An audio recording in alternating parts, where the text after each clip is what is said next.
The year was 2081, and everybody was finally equal. They weren't only equal before God and the law, they were equal every which way. Nobody was smarter than anybody else. Nobody was better looking than anybody else. Nobody was stronger or quicker than anybody else. All this equality was due to the 211th, 212th, and 213th Amendments to the Constitution, and to the unceasing vigilance of agents of the United States Handicapper General. Some things about living still weren't quite right, though. April, for instance, still drove people crazy by not being springtime. And it was in that clammy month that the HG men took George and Hazel Bergeron's 14-year-old son Harrison away. It was tragic, all right. But George and Hazel couldn't think about it very hard. Hazel had a perfectly average intelligence, which meant she couldn't think about anything except in short bursts. And George, while his intelligence was way above normal, had a little mental handicap radio in his ear. He was required by law to wear it at all times. It was tuned to a government transmitter. Every 20 seconds or so, the transmitter would send out some sharp noise to keep people like George from taking unfair advantage of their brains. George and Hazel were watching television. There were tears on Hazel's cheeks, but she'd forgotten for the moment what they were about. On the television screen were ballerinas. A buzzer sounded in George's head.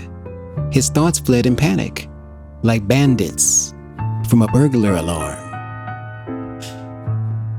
"That was a real pretty dance, that dance they just did," said Hazel.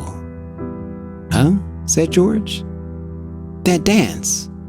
It was nice," said Hazel. "Yep," said George.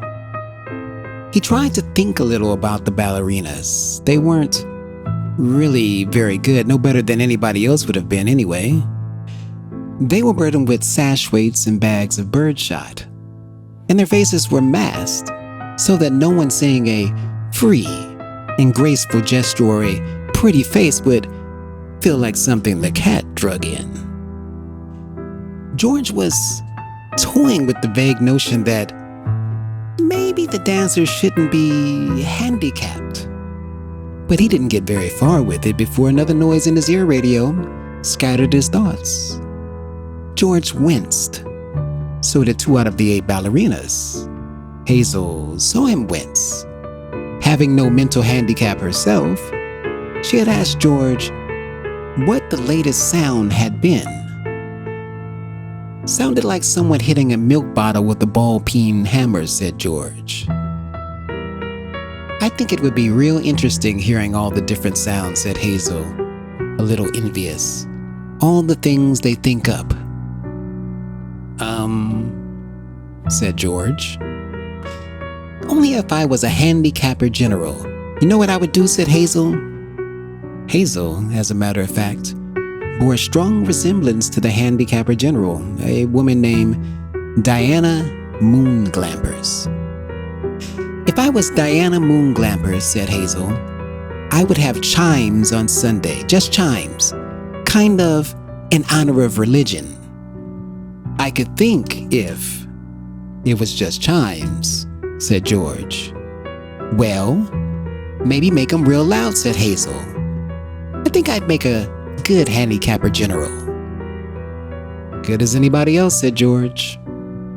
"Who knows better than I what normal is," said Hazel.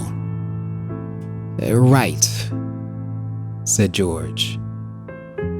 He began to think glimmeringly about his abnormal son who was now in jail, about Harrison. But a 21-gun salute in his head stopped that. "Boy," said Hazel. "That was a doozy, wasn't it?" It was such a doozy that George was white and trembling, and tears stood on the rims of his red eyes. 2 of the 8 ballerinas that had collapsed to the studio floor were holding their temples. "All of a sudden you look so tired," said Hazel. "Why don't you stretch out on the sofa so's you can rest your handicap bag on the pillows, honey bunch?" She was referring to the 47 pounds of birdshot in a canvas bag, which was padlocked around George's neck. "Go on and rest the bag for a little while," she said. "I don't care if you're equal to me for a while." George waved the bag with his hands. "I don't mind it," he said. "I don't notice it anymore. It's just a part of me." "You've been so tired lately. Kinda wore out," said Hazel. "If there were just some way we could make a little hole in the bottom of the bag and just take out a few of them lead balls. Just a few." 2 years in prison and $2,000 fine for every ball I took out," said George. "I don't call that a bargain." "If you could just take out a few when you came home from work," said Hazel. "I mean, you don't compete with anybody around here, you just sit around." "If I tried to get away with it," said George, "then other people get away with it. And pretty soon, we'd be right back to the dark ages again, with everybody competing against everybody else. You wouldn't like that, would you?" "I'd hate it," said Hazel. "There you are," said George. "The minute people start cheating on laws, what do you think happens to society?" If Hazel hadn't been able to come up with the answer to this question, George couldn't have supplied one. A siren was going off in his head. "Reckon it'd fall apart," said Hazel. "What would?" said George blankly. "Society," said Hazel uncertainly. "Wasn't that what you just said?" "Who knows," said George. The television program was suddenly interrupted for a news bulletin. It wasn't clear at first as to what the bulletin was about, since the announcer, like all announcers, had a serious speech impediment. For about a half a minute, in a state of high excitement, the announcer tried to say, "Ladies and gentlemen." He finally gave up, handed the bulletin to a ballerina to read. "That's all right," Hazel said of the announcer. "He tried. That's the big thing. He tried to do the best he could with what God gave him. He should get a nice big raise for trying so hard." "Ladies and gentlemen," said the ballerina, reading the bulletin. She must have been extraordinarily beautiful because the mask she wore was hideous.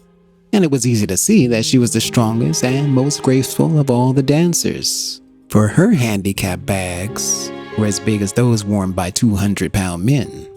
And she had to apologize at once for her voice, which was a very unfair voice for a woman to use.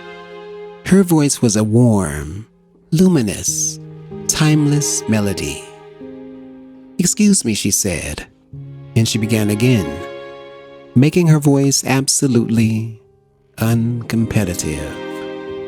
"Harrison Bergeron, age 14, she said in a grackle squawk, has just escaped from jail, where he was held on suspicion of plotting to overthrow the government. He is a genius and an athlete, is under-handicapped, and should be regarded as extremely dangerous." A police photograph of Harrison Bergeron was flashed on the screen upside down, then sideways, upside down again, then right side up. The picture showed the full length of Harrison against a background calibrated in feet and inches. He was exactly 7 feet tall. The rest of Harrison's appearance was Halloween and hardware. Nobody had ever borne heavier handicaps. He had outgrown hindrances faster than the HG men could think them up. Instead of a little ear radio for a mental handicap, he wore a tremendous pair of earphones and spectacles with thick wavy lenses. The spectacles were intended to make him not only half blind, but to give him wanging headaches besides. Scrap metal was hung all over him. Ordinarily, there was a certain symmetry, a military neatness to the handicaps issued to strong people. But Harrison looked like a walking junkyard. In the race of life, Harrison carried 300 pounds. And to offset his good looks, the HG men required that he wear at all times a red rubber ball for a nose, keep his eyebrows shaved off, and cover his even white teeth with black caps at snaggletooth random. "If you see this boy," said the ballerina, "do not, I repeat, do not try to reason with him." There was a shriek of a door being torn from its hinges. Screams and barking cries of consternation came from the television set. The photograph of Harrison Bergeron on the screen jumped again and again as though dancing to the tune of an earthquake. George Bergeron correctly identified the earthquake as well he might have, for many was the time his own home had danced to the same crashing tune. "My God," said George, "that must be Harrison." The realization was blasted from his mind instantly by the sound of an automobile collision in his head. When George could open his eyes again, the photograph of Harrison was gone. A living, breathing Harrison filled the screen. Clanking, clownish, and huge, Harrison stood in the center of the studio. The knob of the uprooted studio door was still in his hand. Ballerinas, technicians, musicians, and announcers cowered on their knees before him, expecting to die. "I am the Emperor," cried Harrison. "Do you hear? I am the Emperor. Everybody must do what I say at once." He stamped his foot and the studio shook. "Even as I stand here," he bellowed, "crippled, hobbled, sickened, I am a greater ruler than any man who has ever lived. Now, watch me become what I can become." Harrison tore the straps of his handicap harness like wet tissue paper. Tore straps guaranteed to support 5,000 pounds. Harrison's scrap iron handicaps crashed to the floor. Harrison thrust his thumbs under the bar padlock that secured his head harness. The bar snapped like celery. Harrison smashed his headphones and spectacles against the wall. He flung away his rubber ball nose, revealed a man that would have awed Thor, the god of thunder. "I shall now select my empress," he said, looking down on the cowering people. "Let the first woman who dares rise to her feet claim her mate and her throne." A moment passed, and then a ballerina arose, swaying like a willow. Harrison plucked the mental handicap from her ear, snapped off her physical handicaps with marvelous delicacy.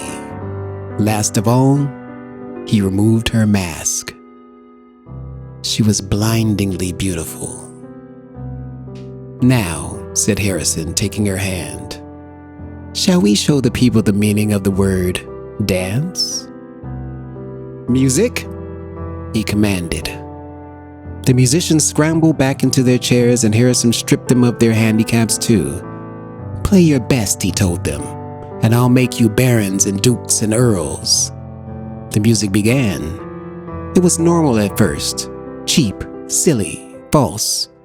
But Harrison snatched two of the musicians from their chairs, waved them like batons as he sang the music as he wanted it played.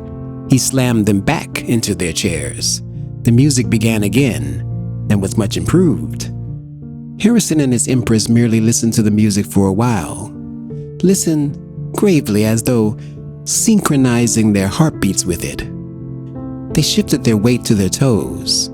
Harrison placed his big hands on the girl's tiny waist, letting her sense the weightlessness that would soon be hers. And then, in an explosion of joy and grace, into the air they sprang. Not only were the laws of the land abandoned, but the law of gravity and the laws of motion as well. They reeled, whirled, swiveled, flounced, capered, gambled, and spun. They leaped like deer on the moon. The studio ceiling was 30 feet high, but each leap brought the dancers nearer to it. It became their obvious intention to kiss the ceiling. They kissed it. And then, neutralizing gravity with love and pure will, they remained suspended in air inches below the ceiling, and they kissed each other for a long, long time. It was then that Diana Moonglampers, the handicapper general, came into the studio with a double-barrel 10-gauge shotgun. She fired twice, and the Emperor and the Empress were dead before they hit the floor. Diana Moonglampers loaded the gun again. She aimed it at the musicians and told them that they had 10 seconds to get their handicaps back on. It was then that the Bergeron's television tube burned out. Hazel turned to comment about the blackout to George, but George had gone out into the kitchen for a can of beer. George came back in with the beer, paused while a handicap signal shook him up, and then sat down again. "You've been crying," he said to Hazel. "Yep," she said. "What about?" he said. "I forget," she said. "Something real sad on television." "What was it?" he said. "It's all kind of mixed up in my mind," said Hazel. "Forget sad things," said George. "I always do," said Hazel. "That's my girl," said George. He winced. There was the sound of a riveting gun in his head. "Gee, I could tell that one was a doozy," said Hazel. "You could say that again," said George. "Gee," said Hazel, "I could tell that one was a doozy."